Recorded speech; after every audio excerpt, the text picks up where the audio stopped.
자, 여러분이 잘 아시는 그 지혜의 왕이었던 솔로몬이 죽습니다. 죽은 다음에 그 후계자로 왕이 된 인물이 여러분 들어보셨을 겁니다. 르호보암이란 그 아들이었습니다. 이 사람이 그 솔로몬의 후계자가 되는데요. 근데 이 르호보암이 잘못된 선택, 이 사람의 잘못된 결정과 선택으로 인해 가지고 그게 빌미가 돼 가지고 이 나라가 갈라집니다. 물론 이 분열 왕국은요, 이미 하나님께서 솔로몬의 타락으로 인해 가지고 이미 예정하시고 예언하셨던 일이었습니다. 자, 근데 이 르호보암을 대적했던 열 지파 사람들이 그 자기들의 그 리더로 세운 사람이 누구였나 보니까요, 이름이 좀 헷갈립니다. 이 사람은 여로보암이라는 사람이었습니다. 여로보암. 이 여로보암은요, 예전에 그 솔로몬과 대립각을 세웠던 그 입장 때문에 애굽으로 망명했던 이 사람이었습니다. 그러니까 그 정치적인 핍박을 피해서 외국으로 망명했던 그 반정부 인사를 르호보암에 대항해서 일어났던 열 지파, 이 사람들이 그 리더로 세웠다는 것입니다. 자, 결국에는요, 남쪽에는 르호보암이 통치하던 남유다로 갈리고, 북쪽에는요, 이 여로보암이 통치하던 북이스라엘로 나라가 갈리어지게 됩니다. 자, 한번 정리합시다. 북쪽에는 누구요? 여로보암. 남쪽에는 르호보암. 헷갈리면 안 됩니다.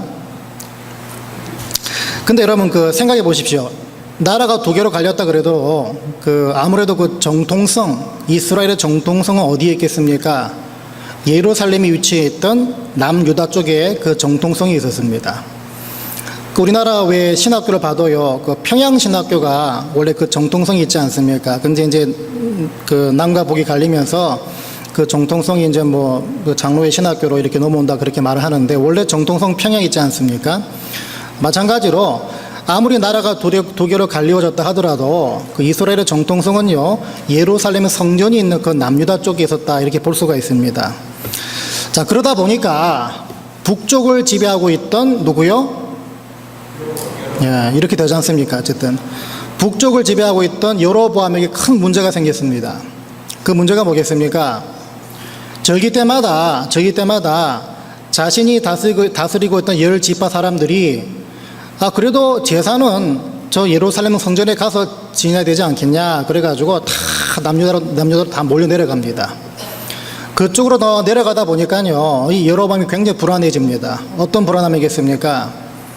저러다가 돌아오지 않고 오히려 저 르호보암 쪽에 서서 나를 대적하면 어떡하나, 이런 불안감이 생기기 시작합니다. 충분히 그럴 수 있죠. 그래서 27절을 보니까 이렇게 말합니다.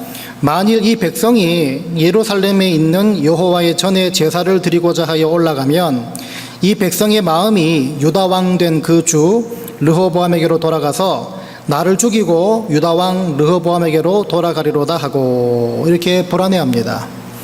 그래서 이 문제를 어떻게 해결하나 보니까요, 이렇게 해결합니다. 28절부터 보니까요, 이에 계획하고 두 금송아지를 만들고 무리에게 말하기를 너희가 다시는 예루살렘에 올라갈 것이 없도다. 이스라엘아, 이는 너희를 애굽 땅에서 인도하여 올린 너희 신이라 하고 하나는 베델에 두고 하나는 단에 둔지라. 자, 무슨 말인지 알겠죠? 그까지 갈 필요 없이 그냥 여기서 제사 드리라 그래가지고 베델과 단에다가 우상을 만들어 놓고 이게 바로 너희들이 신이다, 여호와 하나님이다, 이렇게 얘기했다는 것입니다.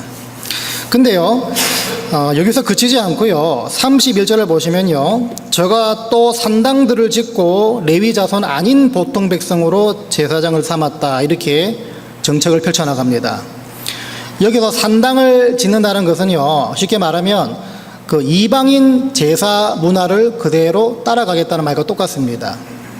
예루살렘 성전에서 오직 여호와 하나님께만 제사를 드려야 되는데, 이 산당은 뭡니까? 옛날 가나안 족속 그 이방인들이 곳곳에 산당을 지어놓고 우상을 섬겼던 그 산당 문화였습니다. 그러니까 그대로 답습하겠다는 것입니다. 게다가 보통 백성으로 제사장을 삼았다는 말이 또 뭐겠습니까? 지금 말로 말하면요, 아무나 세워가지고 목사시켰다, 이 말과 똑같습니다. 그러니까 제사장 규례를 따르지 않았다는 것입니다. 33절은요, 더 나아가서 이렇게 말합니다. 절기까지 마음대로 바꿨습니다. 그 예를 들어서 뭐 6월절, 맥추절, 무슨 뭐 초막절 여러 가지 절기가 있지 않습니까? 그 절기를 원래 절기가 지켜야 되는 절기가 있는데 어떻게 바꿨나 보니까 여기 참 재밌는 표현 나옵니다. 유다의 절기와 비슷하게 만들었다. 그렇게 적혀 있습니다. 그러니까 요즘 말로 말하면 뭡니까? 짝퉁이죠, 짝퉁. 가짜죠. 그럴싸하게 보이는 그런 절기를 만들었다는 것인데, 여러분 산당 문화를 유입한 한 것이라든지 제사장 규례를 마음대로 바꾼 것이라든지 절기조차 다 자기 마음대로 변경한 것은 그 이유가, 그 목적이 딱 하나가 있습니다. 바로 자기네 사람들을 한 곳에 모아두기 위함이었습니다. 근데 여러분 이게 상식적으로 이해가 안 가는 게 하나가 있는데요. 이 여로보암은 자기 사람 놓칠까봐 이렇게 했다고 치더라도요, 일반 백성들이 뭐 한두 개도 아니고 더군다나 그렇게 뭐 중요하지 않은 것도 아닌 이 제사 지내는 형식이라든지 장소라든지 제사장 세우는 거라든지 절기 문제 이걸 다 바꿨는데 일반 사람들이 왜 이걸 옳지 않은 것이라고 몰랐겠냐는 것입니다. 그렇지 않습니까? 여로보암은 그렇다 치더라도 일반 사람들이 왜 그렇지 않게 이게 절대 잘못된 거다 이렇게 왜 인식을 하지 못했냐는 것입니다. 그래서 실제로 역대하 11장 보시면요, 이 북이스라엘 넘어갔던 사람들 중에 많은 레위 지파 사람들이 남유다로 떠나게 됩니다. 그래서 넘어가게 됩니다. 하지만 동시에 적지 않은 사람들이 여전히 여로보암을 지지하고 이 북이스라엘 남아 있습니다. 잘못된 줄 알면서도 왜 동조한 이유가 무엇인가? 그 이유가 뭐겠습니까? 찾아보니까요, 남유다를 통치하고 있던 르호보암을 향한 분노였기 때문입니다. 분노였습니다. 그게 이유였습니다.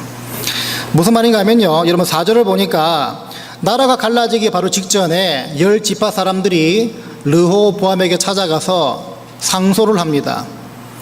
우리에게 부과된 이 노역들이 너무 심합니다. 너무 많습니다.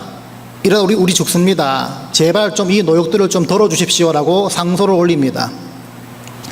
근데 이 르호보암이요, 그 말을 듣지 않고 오히려 더 무겁게 이 사람들을 올가맵니다. 그러니까 아까 저도 말씀드린 것처럼 르호보암의 잘못된 선택과 결정 때문에 나라가 갈라졌다 이 말씀드렸는데 바로 이 이유 때문에 사람들이 이제 튕겨나갑니다. 그래서 10지파 사람들이 르호보암을 향해 가졌던 그 입장이 오늘 읽지 않은 16절부터 나와 있는데요. 이렇게 얘기합니다. 온 이스라엘이 자기들의 말을 왕이 듣지 아니함을 보고 왕에게 대답하여 가로되 우리가 다윗과 무슨 관계가 있느냐? 이새의 아들에게서 업이 없도다. 이스라엘아 너희의 장막으로 돌아가라. 다윗이여 이제 너는 내 집에나 돌아보라 하고 이스라엘이 그 장막으로 돌아가니라. 이 말이 뭡니까? 이제 다윗의 후손인 르호보암 당신 또 당신 나라 우린 이제 관계를 끊겠습니다. 알아서 그냥 사십시오. 돌아서는 것입니다. 사정이 이렇다 보니까요, 아까 말씀드린 것처럼 10지파 사람들이 가졌던 르호보암을 향해 가졌던 감정은 뭐였습니까? 바로 분노였습니다. 분노. 그리고 이 분노가 바로 여로보암이 우상과 산당을 짓고 또 이 제사장 제도와 절기도 마음대로 바꾸는 거, 이게 분명히 나쁜 줄 알고 잘못된 건지를 분명히 알면서도 그냥 동조하게 된 가장 직접적인 원인이 됐다는 것입니다. 자, 그러니까 여러분 이 상황이 뭡니까? 하나님께서 말씀하신, 하나님 명령하신 그 말씀이 자기 상황을 끌고 가지 않게 만들고 오히려 자기의 상황으로 하나님의 말씀을 덮어버리는 경우입니다. 무슨 말인지 아시겠죠? 하나님의 말씀이 그대로 따라가는 이것이 아니라 자기의 상황을 하나님의 말씀에 덮어버리는 경우인데 이게 절대로 남의 얘기가 아닙니다.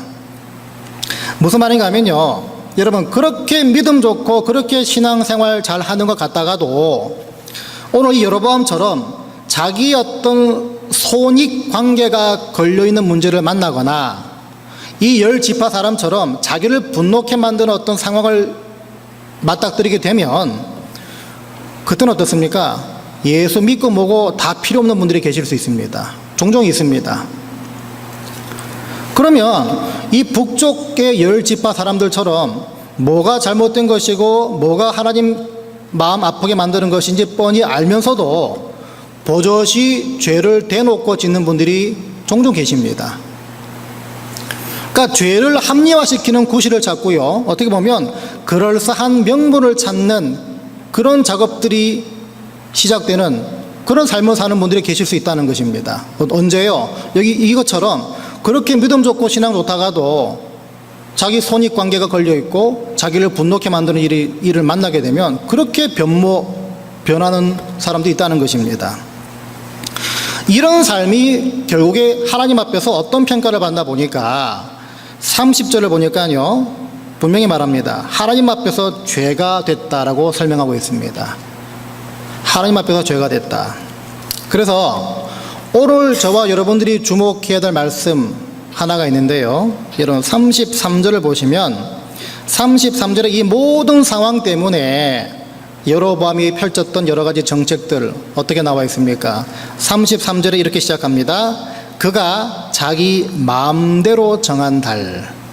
그가 자기 마음대로, 자기의 손익관계가 깔려 있고요, 또 백성들이 분노하는 그것을 자기가 이용해 가지고 어떻습니까? 자신의 입장이 난처해지니까 그 입장을 어떻게 좀 넘어보려고 자기 편한 대로 모든 걸 바꿨다는 것입니다. 자기 마음대로 모든 걸 바꿨다는 것입니다. 이 말이 뭡니까? 여러분, 크고 작은 이익이 걸리고 나를 분노케 만드는 어떤 일을 만날 때 하나님 말씀을 기준으로 삼지 않고요, 내가 편한 대로, 내 마음대로, 다시 말해서 내가 기준이 되어버리면요, 결국에는 죄의 길로 들어선다는 것입니다. 그래서 여러분, 소위 믿는 성도들인 저와 여러분들이 참 조심할 게 하나가 있습니다. 바로 이 내 마음대로 내가 편한 대로의 의식입니다. 내 마음대로 내가 편한 대로의 의식. 왜냐하면요, 여러분, 내가 기분 내키는 대로, 내 마음대로, 내 편한 대로 이 기준이 우리 가운데 침투해 버리면요, 100% 나타나는 현상이 있는데요, 그게 뭐겠습니까? 하나님 말씀을 악용하고 오용하기 시작한다는 것입니다. 100% 그 현상 나타납니다. 옛날 말이에요, 여러분, 있는 놈이 더하다는 말 들어보셨죠? 있는 놈이 더하다. 근데 요즘 좀 바뀌었죠. 믿는 놈들이 더하다. 이게 무슨 말인가면요, 예수를 좀 오랫동안 믿고 말씀을 좀 안다는 분들이요, 이 내 마음대로 내가 편한 대로 이 병에 걸려버리게 되면 자기 죄를 합리화하기 위해서 하나님 말씀을 오용하고 악용하기 시작한다는 것입니다. 오늘 이 여로보암 보시면요, 금송아지 만들어 놓고 아까 뭐라 그랬습니까? 이스라엘아, 이는 너희를 애굽 땅에서 인도하여 올린 너희의 신들이라, 이렇게 말했는데 이 말 어디서 많이 들어보셨죠? 우리가 수요일마다 출애굽기 살펴보고 있는데요, 출애굽기 몇 장인지 기억은 안 나지만 모세가 하나님의 그 법을 받기 위해서 산에 올라갔는데 한동안 내려오지 않으니까 밑에 있던 이스라엘 사람들이 불안해합니다. 그때 모세 형 아론이요, 이 금송아지 만들어 놓고, 송아지 우상 만들어 놓고 바로 이 말을 합니다. 이스라엘아, 이는 너희를 애굽 땅에서 인도하여 올린 너희의 신들이라, 이 말을 합니다. 이 말을요, 이 말씀을 즉 당시 이 여로보암 시대 때 사람들이 이미 알고 있는 상황이었죠. 오래전에 그 말씀을 이미 알고 있는 상황입니다. 그런데 그 말씀이 어떤 말씀이었습니까? 우상 숭배의 심각성, 우상 숭배의 그 죄, 이것을 상기시켜주고 또 경각심을 불러일으켜주기 위한 말씀이었는데, 그런 의도를 가지고 있는 그런 말씀인데, 그렇지 않습니까? 금송아지가 실제로 애굽에서 인도에 너희들이 신이다, 이게 아니라는 거 다 알고 있지 않습니까? 이 말은 뭡니까? 그럼에도 불구하고 이 말씀을 했다는 건 뭡니까? 이 말씀을 잘못 인용한 거죠. 악용한 거죠. 자기의 목적을 위해서 악용한 것입니다. 자, 그런데도 이 말이 먹혀 들어갔습니다. 먹혀 들었던 이유를요, 저도 설교 준비하다 이걸 찾았는데요, 이게 먹혀 들었던, 참 누가 봐도 바보 같은 말씀, 이거 누가 믿겠냐 이렇게 생각했는데, 그렇게 먹혀 들었던 이유를 이렇게 해석을 합니다. 애굽에서 섬겼던 여러 우상들 중에 아피스와 므네비스라는 우상이 있다고 합니다. 저도 보지 못했습니다. 그런 게 있대요.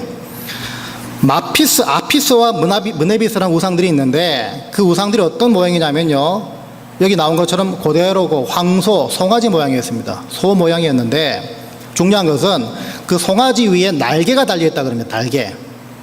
날개가 달려있는데 이거를 이 당시 이 여로보암을 추종했던 사람들이 무엇을 어떻게 느꼈냐 하면요, 그 날개가 여러분 그 성막 안에 들어가면 성소와 지성소로 나누는데 그 지성소 안에 뭐가 놓여 있습니까? 하나님의 법궤, 언약궤, 증거궤가 놓여 있지 않습니까? 그 증거궤에 뭐가 달려 있습니까? 구름 날개가 달려 있죠. 뭐 처음 말하시는 것처럼 그런 게 있냐, 이렇게. 이거 참 약도 없는데 이거 참. 구름 날개가 달려 있는데 이 사람들이 그 송아지에 달린 그 날개를 보고 그 날개와 똑같다, 이렇게 받아들였다는 것입니다. 잘 보세요. 마침 르호보암에게 분노했던 그 감정, 그 마음 상태와 마음이 급해진 여로보암 입장이 이 그룹 날개처럼 달린 황소 우상과 묘하게 맞물리는 바람에요, 우상 숭배를 하나님께 드리는 예배로 인정했다는 것입니다. 여러분 그런 경우 있지 않습니까? 누가 봐도 감자인데 감자라고 말해버리면 자기 죄가 드러나는 어떤 그런 상황이 있습니다. 그러면 이 사람은요, 감자 비슷하게 보인 고구마 보고도 뭐라 그럽니까? 저 감자다 그러지 않습니까? 마침 비슷하게 생긴 게 있다 보니까, 또 마침 자기 상황이 그러다 보니까 누가 봐도 아닌데도 불구하고 그냥 거기에 자기를 맞춰가는 사람이 있지 않습니까? 예? 그냥 집에 갈까요, 제가 그냥? 지금요, 이 사람들은요, 르호보암의 그 급한 마음과 또 여로보암의 급한 마음과 르호보암을 향해 가졌던 그 분노가 묘하게 맞물리고 마침 그 형상을 닮은 날개 형상과 똑같은 이게 보이니까, 그래, 여기다 저러는 게 뭐가 어때서 멀리 갈 곳 없지 않느냐, 이렇게 매일 편하게 예배 드릴 수 있지 않느냐, 이런 식으로 합리화시켰다는 것입니다. 여러분, 지극히 개인적인 사익과 또 편리가 달린 문제에서 하나님이 아닌 내가 기준 돼버리면요, 하나님 말씀을 언제든지 내가 편한 쪽으로 내 기분 내키는 대로 내 마음대로 그럴싸하게 왜곡하고 오용할 수 있다는 것입니다. 사사기에도 비슷한 경우가 소개됩니다. 사사기 17장과 사사기 21장 보면요, 사사가 다스렸던 그 시대를 이렇게 묘사합니다. 그때에는 이스라엘에 왕이 없으므로 사람마다 자기 소견에 옳은 대로 행하였더라. 이 짧은 구절 가운데 무엇이 들어가 있습니까? 그때는 왕이 없단 말이 뭡니까? 기준이 없었다는 것입니다. 하나님 말씀을 대변할 인물도 없었고요, 그런 일꾼도 없었고, 그럴 만한 자격과 능력과 그런 삶을 사는 사람도 아무도 없었다는 것입니다. 하나님이란 그 기준이 선포되는, 그것이 알려지는 어떤 통로가 전혀 없었다는 것인데, 그러다 보니까 각자 한 사람 한 사람 개개인이 생각하는 것, 이것이 그냥 하나님 뜻이구나, 이게 맞구나, 이게 옳구나, 그렇게 생각했다는 것입니다. 요즘처럼. 요즘이 딱 그런 사사시대 아닙니까? 각자가 다 신이다, 그게 요즘 여러분들 부추기는 그런 사상 아닙니까? 각자가 생각하는 것이 다 맞고 틀린 거 아무것도 없다, 각자 인간성을 다 존중해주고, 그 요즘 같은 시대처럼 이 사사시대도 그렇고요, 지금 이 여로보암의 이 상황도 똑같다는 것입니다. 자기가 기준되는 그 모습들. 우리가 예수 믿는 근본적인 목적이라든지, 우리가 이렇게 주일 나와 예배 드리는 어떤 동기라든지, 하다못해 여러분들이 간구하고 기도하는 그 어떤 그 이유, 우리는 이런 것들을 늘 점검하고 늘 살펴봐야 합니다. 왜냐하면 이걸 한순간이라도 점검하지 않고 살펴보지 않으면요, 늘 그 목적과 그 동기, 그 이유는 항상 나의 편함으로 흘러가기 때문입니다. 내가 기준되기 때문에. 아니 목사님, 편하게 살고 좀 편리하게 살고 불편하지 않게 살고 이렇게 그런 삶을 살고자 간구하고 기도하는 거 뭐가 잘못됐습니까? 좀 편하게 살자는 게 뭐가 잘못됐습니까? 그런 생각 가진 분들 계시죠. 좀 몇몇 분들이 그런 눈으로 저를 바라보시는 것 같습니다. 잘못된 거 아닙니다. 편리하고 편하게 산다는 거 잘못된 거 결코 아니지만 제가 말씀드리는 것은요, 그걸 구하기 전에 먼저 항상 구해야 되고 먼저 구해야 될 게 있다는 것입니다. 그게 뭐겠습니까? 결론부터 말하자면요, 하나님 자녀된 저와 여러분은 바로 이 편함이 아닌 바로 오늘 설교 제목처럼 평안을 간구해야 됩니다. 옆에 계신 분들에게 한번 권면합시다. 편안보다 평안을 구하십시오 라고 말씀해 주시기 바랍니다. 편안보다 평안을 구하십시오. 편안보다 평안을 구하십시오. 이 권면이 참 그렇게 즐겁게 들리지 않는 분들이 계실 겁니다. 그 속으로 너나 구해라 이렇게 하시는 분이 계실 수 있는데, 성경에서의 평안과 뭐 화목, 화평 다 똑같은 단어입니다. 다 피스란 말을 쓰는데, 근데 평안에는요 두 가지 종류가 있습니다. 하나는 관계에 대한 평안이 있습니다. 그걸 다시 말하면 화목과 화평이겠죠. 하나님과 화목된 관계, 또 성도와 지체들 간에 서로 간에 이 화목된 관계, 그 관계에서 평안을 얘기할 수 있고, 잊어버렸네 제가. 관계에서 평안을 얘기하고요, 하나는 상황에서의 평안입니다. 어떤 상황에서든 평안할 수 있다는 그 평안을 거기서 얘기하는데, 그러니까 관계와 상황 이 두 가지를 성경에서 말하고 있는데, 오늘은 이 상황에서의 평안을 한번 말씀드리고자 합니다. 지금은 돌아가셨지만요, 제가 오래전에 섬겼던 교회에 한 장로님이 계셨습니다. 이 장로님이 정말 신앙 좋으시고 믿음 좋으시고 참 존경할 만한, 세상에 정말 이런 분이 좀 알려지면 좋겠다라고 생각들 정도로 아주 좋은 영향을 많이 끼치신 그런 장로님이 계셨는데요. 제가 그 교회를 사임하고 이제 공부를 하러 갔다가 또 다른 지방에 이제 목회를 하고 있는 중간에 연락을 받았습니다. 이 장로님이 갑자기 암 판정을 받으셨다는 것입니다. 암 판정. 그러면서 전화 거신 분이요, 그 장로님을 위해서 좀 기도 부탁을 드립니다라고 전화를 끊으셨는데, 그 장로님에 대한 그 인상과 어떤 그 영향을 제가 너무 좋게 받았다 보니까 당장 기도하게 되더라고요. 근데 기도할 때 어떤 기도가 제일 먼저 터져 나오나 보니까요, 하나님 그 장로님 암 빨리 낫게 해주세요. 치유되게 해주세요. 암 치료 잘 견디게 해주세요. 이 기도보다 하나님 그 장로님 평안하게 해주세요 라는 기도가 먼저 나왔습니다. 하나님 그 기도 참 들어주시고 평안하게 만들어주세요, 이렇게 기도가 나왔는데, 왜 그런 기도가 저도 모르게 나왔나 보니까요, 그 평안을 먼저 간구했던 이유들 중에 하나가 뭐냐면요, 이 장로님이 그동안 아까 말씀드린 것처럼 너무나 이 예수 믿는 어떤 사람으로서 정말 좋은 영향을 많이 주셨고요, 그냥 탁 봐도 인자하시고 예수 믿는 그 향기가 나는 그런 분이셨는데, 그런 것들을 끝까지 지키는 분으로 남길 원했기 때문에 이 평안을 구하는 기도 제목이 먼저 나왔던 것 같습니다. 그래서 여러분, 행여나 완치되지 못하거나 아니면 치료받는 과정 가운데 너무 힘들어서 절망하고 낙담하고 실망하고 후회하고 더 나아가서 하나님을 원망하는 그런 장로님의 가정들이 된다면 어떻게 되겠습니까? 그래서 저도 모르게 하나님 그냥 평안하게 해주세요라는 그 기도 제목이 나왔다는 것입니다. 여러분, 내가 기준되고요, 내 편함과 내 편리함만 쫓는 그것이 기도의 제목이 전부인 사람들에게는 어떻습니까? 낫게 해주세요, 출세하게 해주세요, 뭐 주세요, 뭐 해주세요. 기도가 이렇게 나가지만 하나님 말씀을 기준으로 삼는 그분들은요, 그런 외적인 조건을 쫓는 것이 아니라 바로 이 영원한 평안을 구해야 되는 것입니다. 예수님께서도요, 요한복음 14장에서 이렇게 말씀하셨습니다. 평안을 너희에게 끼치노니 곧 나의 평안을 너희에게 주노라. 이 말씀만 붙들으면요, 평안 다 똑같은 평안 아니겠느냐, 그냥 고요하고 잠잠한 그런 건 아니겠느냐라고 생각했는데, 뒤에 뭐라 그러시나 보니까요, 내가 너희에게 주는 것은 세상이 주는 것 같지 아니하니라. 여러분, 이런 평안 경험하신 분이 계십니까? 그냥 우리가 통상 아는, 통상 규정하고 있는 세상에 주는 어떤 그 평안, 고요함, 그냥 잔잔함, 이것이 아니라 예수님 말씀하시지 않았습니까? 내가 주는 평안은 세상과 다르다. 그 평안을 맛보신 분이 계십니까?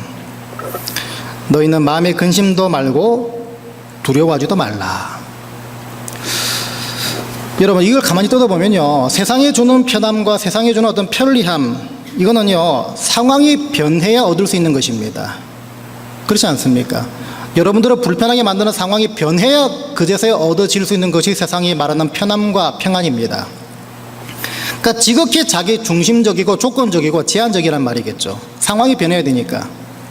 그런데 여기서 말씀하시는 주님이 주시는 평안은요, 상황과 조건에 전혀 영향을 받지 않습니다. 이 말을 듣고 있던 제자들 어떤 상황이었습니까? 좀 불안에 떨고 있습니다. 불안에 떨고 있습니다. 불안에 떨고 있던 제자들에게 부활하신 주님이 나타나셔가지고 제일 먼저 하신 인사말이 뭐였습니까? 샬롬. 이 예배 때 좀 교만해 주시기 바랍니다. 아시면 얘기해 주세요. 그냥 뭐 알아도 좀 그냥 겸손하게 그냥 침묵하지 마시고, 부활하신 예수님이 제자들이 나타나가지고 그 불안에 떨던 제자 나타나가지고 제일 먼저 하신 말씀이 평안해라, 이 말씀이었습니다. 평안해라. 근데 여러분 가만히 들여다보십시오. 그 당시 평안하란 말을 듣고 있던 제자들의 상황이 평안한 상황이었습니까? 아니었죠. 며칠 전에 정치법 위반, 종교법 위반으로 죽임당했던 사형수, 이 사형수와 한 패거리로 몰려다녔던 사람들을 좀 찾고 있습니다. 밖에서. 그 사람들 그 눈을 피해서 좀 제자들이 숨어 있는데 절대로 평안할 수 없고 편안할 수 없는 상황입니다. 불편한 상황입니다. 그런데 그 상황에서 제자들에게 주님께서 평안하라고 말씀하셨다면 그건 무슨 말이겠습니까? 어떤 상황에 너희들이 처해 있을지라도 마땅히 먼저 구하고 마땅히 너희들이 누려야 될 것은 바로 내가 주는 평안이란 말입니다. 여러분 잘 보세요. 유럽에서 기독교가 국교로 인정받기 전에 많은 나라들에서의 크리스찬들은요, 핍박받았습니다. 죽임을 당하고요. 근데 그런 상황임에도 불구하고요, 어땠습니까? 그 복음이 더 힘있게 뻗쳐나갔고 하나님의 영광이 더 임했고 더 성장했습니다. 더 부흥했습니다. 그 불길을 막지를 못했습니다. 그런데 국교로 인정받은 다음부터 시간이 지나면서 교회는 어떻게 됐습니까? 분열되기 시작했습니다. 하루도 평안한 날이 없었다는 것입니다. 쉽게 말하면요, 편안한 상황 됐지만 평안하지 못했다는 것입니다. 이게 어디서 옵니까? 자기가 기준 되어버리니까. 여러분 종교 막 개혁 일어나기 전에 보시면 어떻습니까? 전부 다 자기 이익, 자기 교세, 자기 기득권, 이걸 놓치지 않기 위해서 하나님 말씀 왜곡하고 교리를 막 바꾸고 이러지 않습니까? 자기가 기준 되면요, 평안할 수가 없다는 것입니다. 이거는요, 인간은 자기가 기준되고 편리하고 또 편해지면 하나님을 찾지 않는다는 것입니다. 먹고 살만하면요, 찾지 않는다는 것입니다. 자, 그래서 하나님은요, 그런 우리의 민낯을 보게 만들어 주시기 위해서 때로는 우리에게 불편한 상황 허락하신다는 것입니다. 그 공식이 성립되는 거죠. 여러분 성경 보시면 귀하게 쓰임받은 모든 믿음의 위인들은요, 애시당초 환경과 상황에 절대로 동요되거나 영향을 받지 않는 사람들이었습니다. 왜냐하면 환경과 상황에 따라 하루에도 몇백 번씩 바뀌는 그 편함을 추구했던 것이 아니라 평안함을 쫓았기 때문이었습니다. 만일에 여러분 이 사람들이요, 편함만을 쫓았다면요, 오늘 본문의 여로보암처럼 자기의 어떤 이익관계가 달린 문제라면 여러 가지 예외, 여러 가지 상황을 만들어냈겠죠. 하지만 하나님 주시는 그 평안의 맛을 알기 때문에 어떤 형편에도 처할 줄 알았고 그 처한 형편 속에서도 감사할 줄 알았던 사람들이 바로 우리가 흠모하는 믿음의 위인들입니다. 예전에 어느 목사님 설교 가운데 이런 말을 들은 적이 있습니다. 참 아직까지 기억나는 말씀인데요. 그 목사님 섬기시는 교회는요, 우리처럼 자체 건물이 없고 그 학교를 빌려가지고 예배를 드리는 그런 교회였습니다. 그래서 어른들 모이는 예배 장소가 강당이고 아이들 주일학교 이 모이는 장소가 저 교실 이런 이 형태인데요. 그러다 보니까 참 많은 불편함이 있다고 합니다. 아이들 주일학교 같은 경우는요, 꼭대기 교실이 위치해 있기라도 하면 그 더운 날 땡볕에 아니면 비가 억수같이 쏟아지는 날 그 운동장 가로질러 가지고 엘리베이터도 없는 그 계단 올라가 가지고 꼭대기까지 올라가다 보면요, 애들이 녹초가 돼 가지고 예배에 들어온다는 것입니다. 어른분들은요, 강당에서 예배 드리고 예배 끝나면 그 자녀들을 데리러 가려고 그 더운 땡볕 그 운동장 가로질러 가기도 하고, 비가 억수같이 쏟아지는 날은 그냥 질퍽질퍽 빠지는 그 땅을 밟고 가로질러 가지고 그 꼭대기 애들을 또 데리러 간다는 것입니다. 얼마나 곤욕이겠습니까? 그런데 설교 가운데 이런 말씀을 하십니다. 오히려 그런 불편함을 통해서 부모는요, 자녀들에게 예배의 정신을 가르치라는 것입니다. 예배의 가치를 가르치라는 것입니다. 어떻게 해요? 자녀들에게 이렇게 말해주라는 것입니다. 얘들아 이렇게 해서라도 드려야 되는 것이 예배고요, 이런 불편을 감수하고서라도 만나야 될 분이 바로 하나님이다. 그렇게 가르치라는 것입니다. 이 말에 참 공감했습니다. 이 말에 참 공감했는데, 이 목사님 그런 말 하시더라고요. 이게 바로 불편의 신앙 아니냐, 불편함의 신앙 아니냐, 그렇게 역설적으로 얘기하시는데, 이렇다고 멀쩡히 잘 되는 거 다 부셔가지고 우리도 불편하게 삽시다, 이게 절대 아닙니다. 이 말이 아니라 중요한 것은 편함과 편리함을 추구하기보다는요, 불편한 가운데 얻을 수 있는 유익을 찾고 거기서 평안을 연습하자는 것입니다. 이게 언제 가능합니까? 내가 중심, 내가 기준이 아니라 하나님 중심과 하나님이 기준이 됐을 때 이게 가능하다는 것입니다. 우리 교회 어떤 분들은요, 뭐 식사 당번이 나한테 이렇게 빨리 돌아오느냐, 못해 먹겠다, 한 끼 굶고 말지, 이런 불편함을 호소하는 분도 계실 수 있고요. 어떤 분들은요, 먼 거리를 운전하고 오시느라 주일날 예배 드리는 거 불편할 수 있다, 불편하다, 이렇게 호소하는 분도 계실 수 있습니다.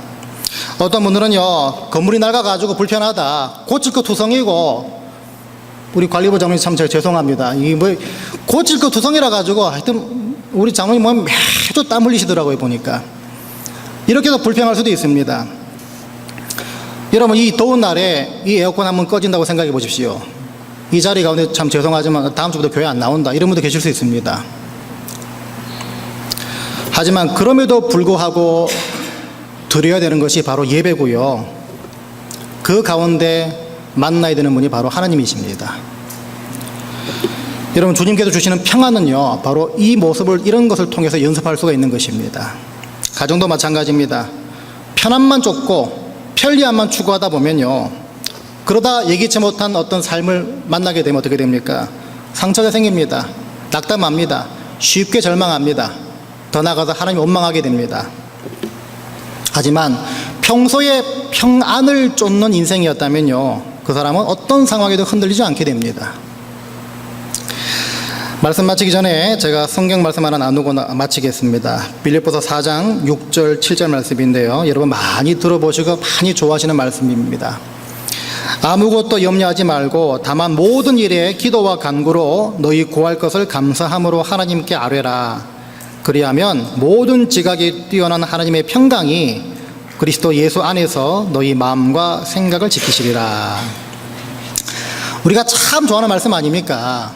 그죠? 염려하고 근심할 만한 일이 생기면, 하나님이 우리 기도를 들어주셔가지고, 우리 기도할 때 들어주셔가지고 그 상황을 다 해결해 주시겠구나 해가지고 이 말씀 되게 좋아합니다. 근데요, 이 말씀 뜯어가지고 들여다보면요, 그런 말씀이 아닙니다. 죄송하지만. 여기 보시면 아무것도 염려하지 말고 오직 모든 일에 기도와 간구로 너희 구할 것을 감사함으로 하나님께 아뢰라. 그리하면 그 상황 다 해결해 주겠다, 이게 아니라 그리하면 모든 지각이 뛰어난 하나님의 평강이 너희 마음과 생각을 지키겠다 얘기합니다. 상황 뒤집어 주겠다는 말씀이 있습니까? 없죠. 이 가운데 참 김샜다, 그런 줄 알았다, 이거 참 큰일 났다, 이런 분이 계실 수 있습니다. 말씀을 똑똑히 하셔야 됩니다. 똑바로 하셔야 됩니다. 이 말씀은요, 평안하라는 말씀입니다. 상황 바꿔주시겠다는 말씀이 아닙니다. 근데 여러분, 어떤 사람이 강한 사람입니까? 상황이 바뀌어져야 그제서야 안심하는 사람이 강한 사람입니까? 아니면 상황과 관계없이 늘 평안한 사람이 정말 강한 사람입니까? 여러분, 싸움하다 보면 그런 사람 있지 않습니까? 막 때려도 그냥 쉬고 웃는 사람 있지 않습니까? 그 사람은 뭐 어떻게 할 수가 없습니다. 그 사람은. 이 말씀을 통해 알 수 있는 것이 뭡니까? 평안을 쫓는 사람들은요, 눈에 보이지 않는 하나님을 늘 신뢰하는 분들이고요, 외적인 상황에 민감한 분들은 평안보다는 편리함을 쫓는 인생이라는 것입니다.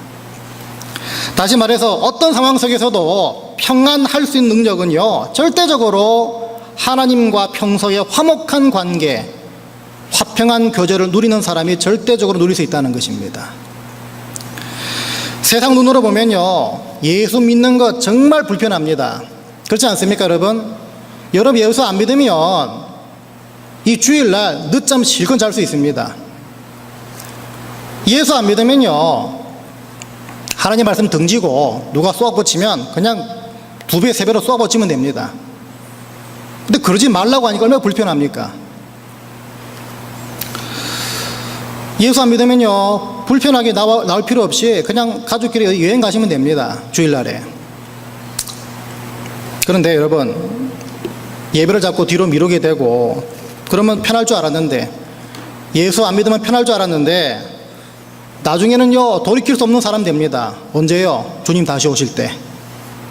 주님 다시 오실 때 예수 안 믿는 삶이 정말 편할 줄 알았는데 그때는요, 불편하고 이거 어떡하나 안절부절하는 그런 인생이 될 수밖에 없습니다. 지금부터 평안하시길 바랍니다. 지금부터 평안을 연습하시기 바랍니다. 내가 기준될 때는 편함과 편리함을 쫓습니다. 그래서 주일날 예배 드리는 것조차 불편하게 느껴집니다. 기도하는 것 정말 불편하게 됩니다. 하지만 하나님을 기준으로 모시게 될 때는요, 평안을 쫓아가게 되어 있습니다. 그걸 구하게 됩니다. 그러면 예배를 통해 그 평안을 연습하고 경험하게 되는 것입니다. 이거 해보라고 주님이 저와 여러분들을 이 자리로 불러주신 것입니다. 바라기는요, 내 기준대로 내가 편한 대로 사는 바람에 상황에 늘 얽매여 살지 마시고 주님 주시는 세상과 다른 평안을 구하시고 받게 되시길 바랍니다. 그래서 여러분을 실족하게 만들려고 찾아왔던 마귀도, 평안치 않게 만들기 위해 찾아왔던 마귀도, 저 집사, 저 장로 우리 도저히 할 수가 없다, 이렇게 돌아서게 만드는 그런 평안에 있어서는 탁월한 분들 다 되시기를 주의 이름으로 간절히 축원드립니다.